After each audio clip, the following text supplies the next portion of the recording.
5 సోమవారాలు శంకుపూలతో శివుణ్ణి పూజించి పూజ పూర్తయ్యాక ఆ శంకుపూలు పారే నీళ్ళల్లో వదిలిపెడితే మీకు ఆర్థికంగా బ్రహ్మాండంగా కలిసి వస్తుంది.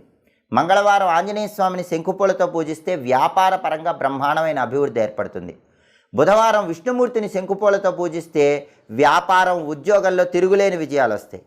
అలాగే శనివారం నవగ్రహాల దగ్గరికి వెళ్ళి శని విగ్రహం దగ్గర శంకుపూలు పెట్టొస్తే జాతకంలో శని బలం లేకపోయినా బ్రహ్మాండంగా శని బలం పెరుగుతుంది. కాబట్టి శంకుపూలకు అంత శక్తి ఉంటుంది.